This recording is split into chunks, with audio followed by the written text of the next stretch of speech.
Hey folks, welcome to another episode of the Processing Blue podcast. I'm Panthers beat reporter Mike Kaye, joined by fellow Panthers beat reporter Alex Zietlow, and we are in week one, folks. There's no more hot days of training camp. There's just hot days of practice on the road to New Orleans. And so Alex and I Hey, Mike, real quick. When you say on the road to New Orleans, all I think about is the Final Four, the men's college basketball Final Four. And we're just ramping up to week one of the NFL football season, which to many could mean just as much to them. But when I think of that, I think of North Carolina, the University of National Champions, headed to the Final Four in the men's league, in the men's basketball. New Orleans doesn't just own basketball. It also owns the Super Bowl, the upcoming Super Bowl. So I could have technically also meant, hey, the Panthers could be going to the Super Bowl. But we're realistic here on Processing Blue. And if you read our prognostications, our predictions and our projections from the Charlotte Observer this week, you know that we don't have this team making the playoffs, but we do have them making a substantial jump in wins, because once you go low, really low, there's only one other place to go.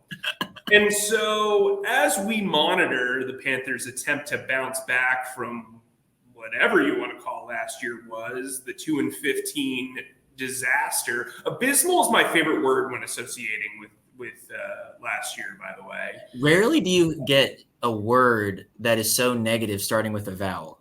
If you think right. Yeah, that's a good point. Yeah.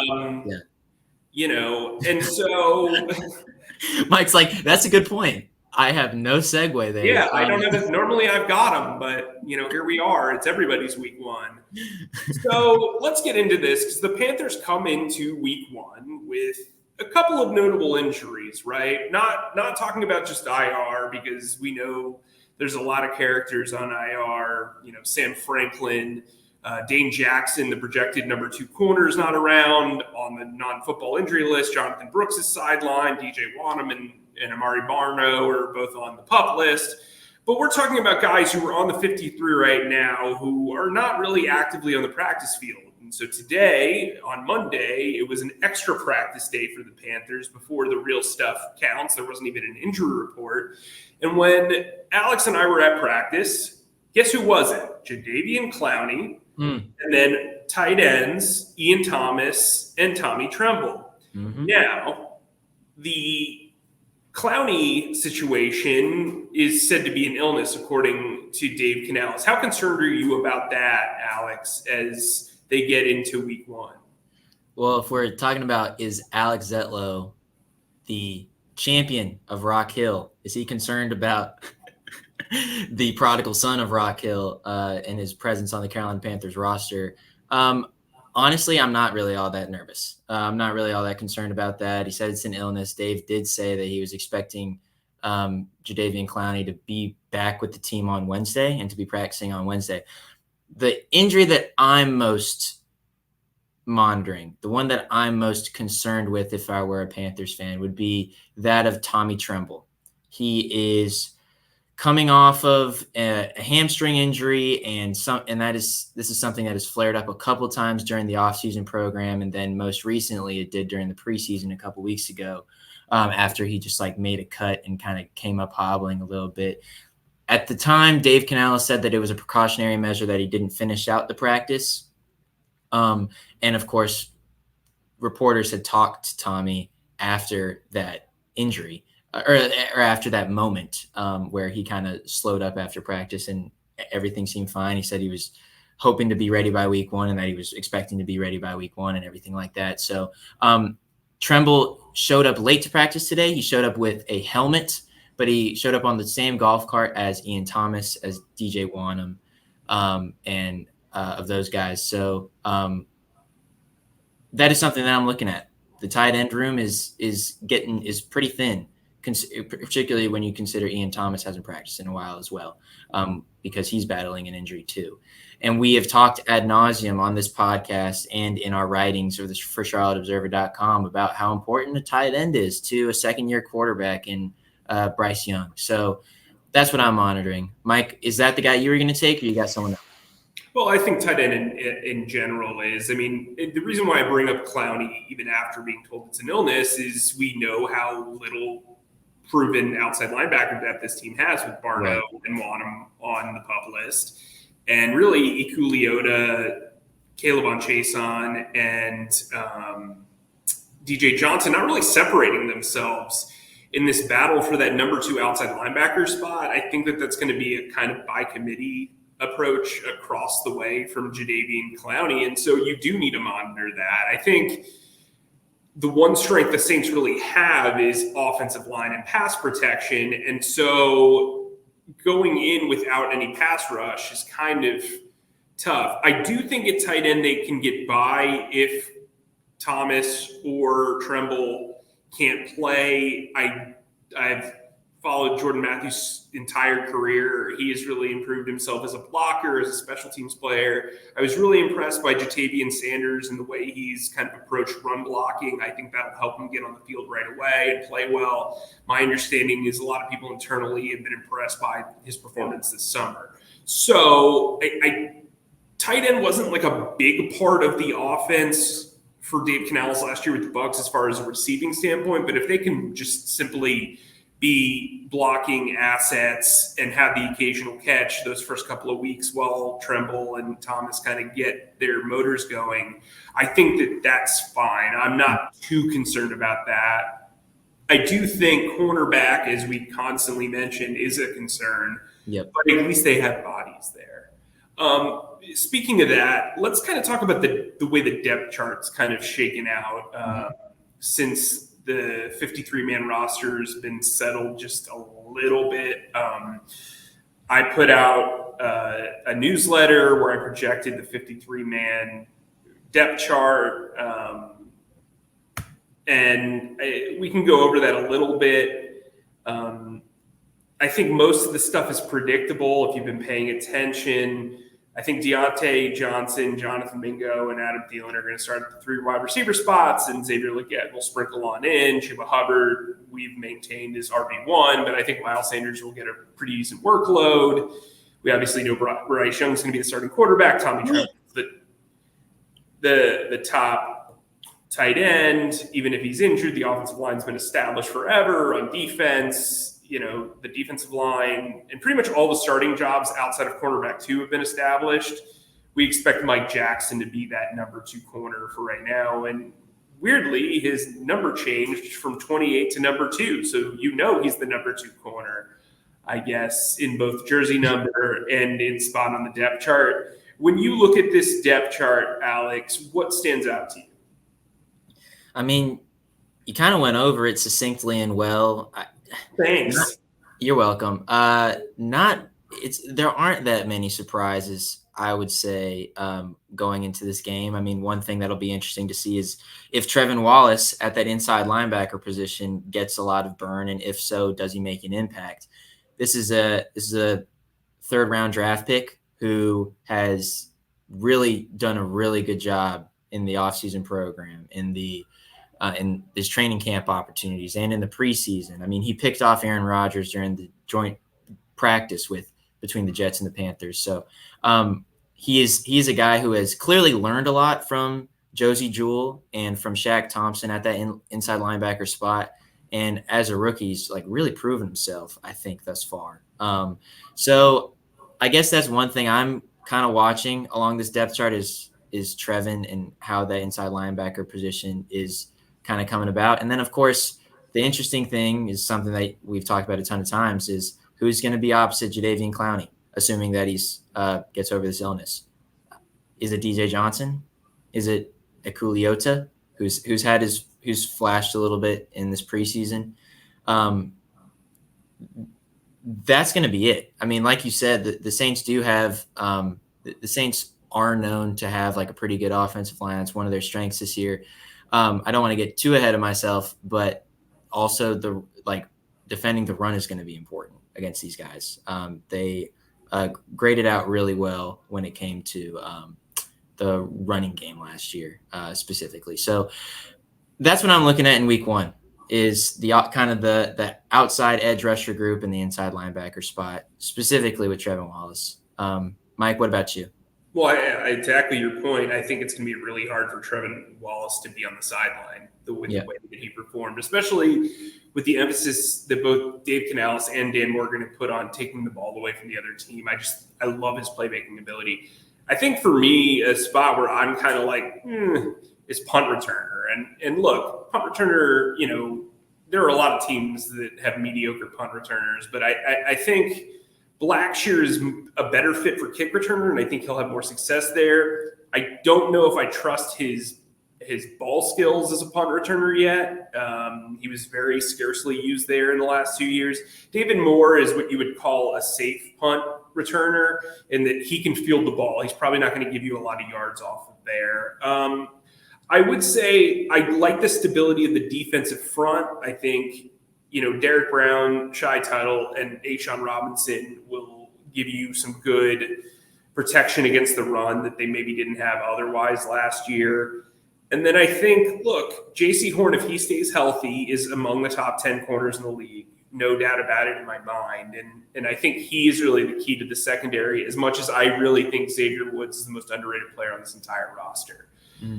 But speaking of, expectations and underrated maybe, what are your expectations for Bryce Young in week one? Last year, he kind of had one of his better games. I mean, he started off well statistically. What are you expecting from him against the Saints? He didn't have that great of a game last year when they went to the Superdome, and that was in the middle of the season. What are you expecting from him going into this one? I'm expecting to see more shots down the field. Not to be too reductive about this thing, and it's something that we've said a lot, but that was a huge issue last year. Was if you're just tuning in, if you're just turning on a Panthers game on Sunday in the middle of the year last year, you'd be like, okay, they're running the ball twice, oftentimes into a line where the other team has 8 dudes, 9 dudes in the box, and then they're kind of hoping for an Adam Thielen stick route or like a really short pass to someone on the inside. I'm looking to see Bryce throw the ball down the field, and that's something that we've seen in training camp. It's something that we saw in the preseason, really in his one drive in the preseason. He was moving the ball down the field. He was being creative. He had that one play on 4th and 3 where he rolled to his left and he found Deontay Johnson open on a big time play.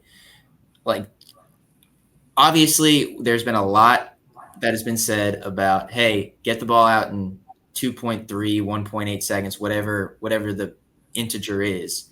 But now we have to see it happen. We have to see if this partnership between Canales and Bryce Young will actually yield these creative and explosive results that we've heard so much about and have seen thus far.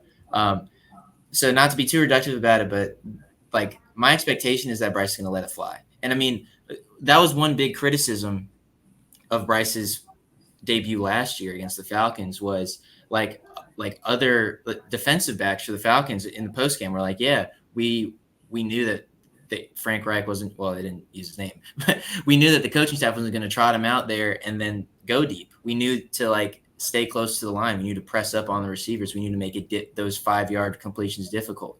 I think that the expectation, I think, is, hey, we're just going to try to air the ball out. Mike, do you have something similar to that, or what are you thinking about Bryce expectations? Well, I think I want to see him in command. I don't want to be like, hey, light up the sky and then making mistakes, right? I think he just needs to be part of the offense. I don't think this debut for him needs to be a complete rebirth. I just think it needs to flow. And so when you look at what the Saints did last year, you can obviously throw out a lot of the stuff. They were a pretty good passing defense. They weren't a great rushing defense. And I think if you're the Panthers, you want to control the line of scrimmage with the running game and then have Bryce complement it. And so maybe that's where you see some of your shot plays. But I think I want to see Bryce hit all areas of the field. I want him to hit the short. I want him to hit the intermediate. I want him to hit the deep balls. I want him to control the red zone. Something that I think he's really improved on in practice is red zone accuracy. And I think that that's going to be really important. This team just couldn't score last year. Put up points. This team needs to put up probably 24 points to win this game. 23, 24 points, I think, is a fair thing to expect to win. And look, the Saints to me are not that good. They aren't. They have a decent secondary. They've got a good defensive front, but I think you can get some mismatches across the middle. I think Deontay Johnson versus Marshawn Lattimore is a fun matchup. I think they're going to count on Mingo to take advantage of Johnson, taking the top off the defense, hopefully. And I think Thielen can eat in this one. So I think there's room for big plays if they can manufacture them the way they did in the preseason finale. And I have actually a pretty decent amount of faith in Bryce Young heading into this one. All right. Well, that sounds good. Well, I mean, you brought it up. What about the Saints specifically? When you're thinking about how the Panthers will kind of stack up against the Saints, where does your mind go? What is a concern that perhaps this team has when they're matching up with this NFC South opponent? Well, I think the key to this game is keeping Derek Carr at bay. And for the most part, they did that in New Orleans. I mean, he really only had one big play in the entire game, and they just small balled them down the field. I think they need to get stops. I think they need to stop the run, and they need to make this game all about Derek Carr because, frankly, if everything's on Derek Carr, he will lose. Chris Olave is a phenomenal wide receiver who, for some reason, was undervalued last year by this offense. And I think, Alvin Kamara is still a dual threat. Taysom Hill is just a headache for this Panthers team historically. But I think if you make the Saints one-dimensional, you will affect the quarterback. And maybe you're not getting sacks, but you'll force them into making mistakes. I thought this defense played Derek Carr relatively well last year. To me, this game is about making the Saints one-dimensional, especially on offense. And, for this defense that kind of did that last year, I don't think that's far-fetched to ask for, even with the changes that have been made across the board on their.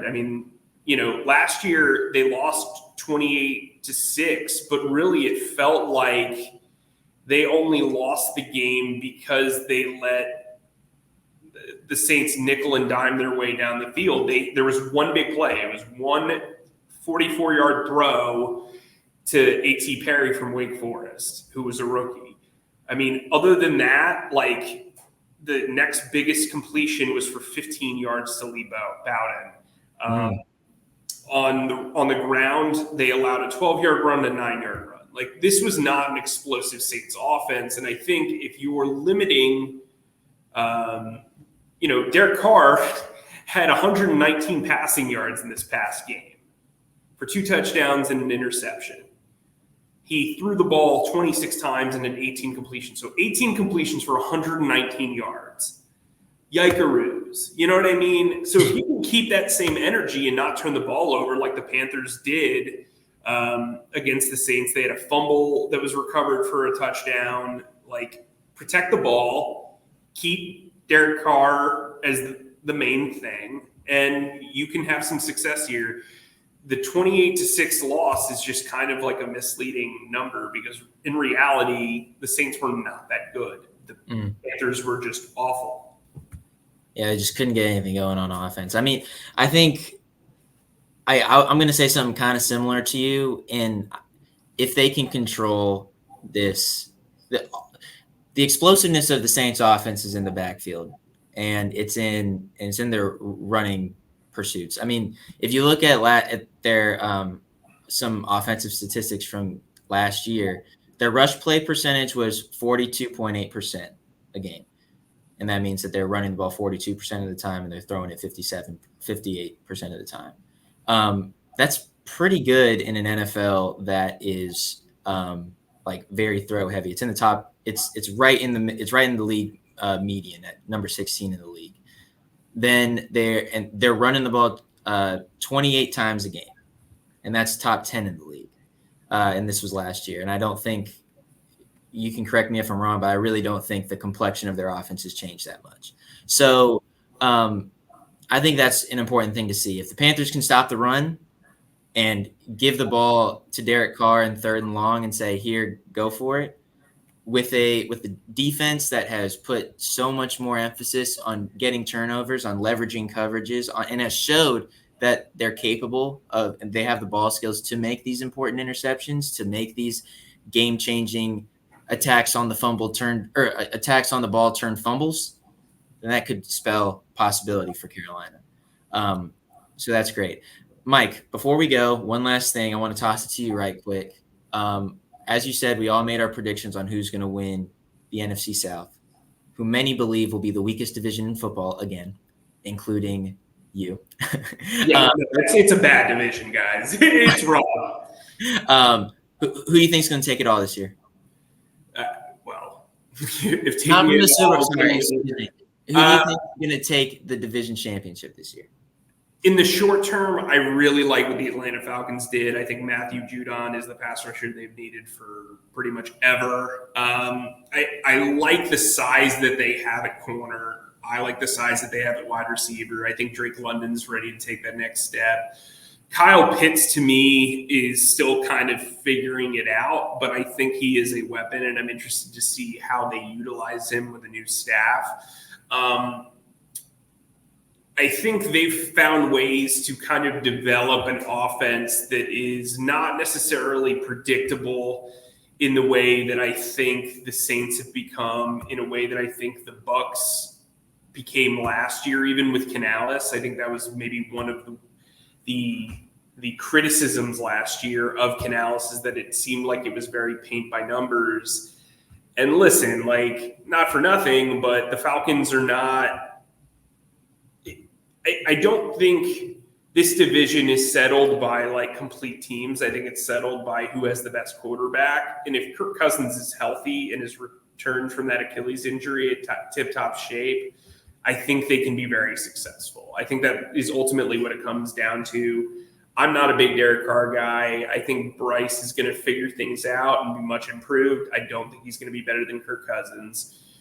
And then you look at a potential, slide back for Baker Mayfield now that Canales is out of town. So I just think it's going to be close between the Falcons and the Buccaneers. I still just think you go with the power at quarterback. You go with the size. They've clearly gone with the big people beat up little people kind of mindset, which I think is really important.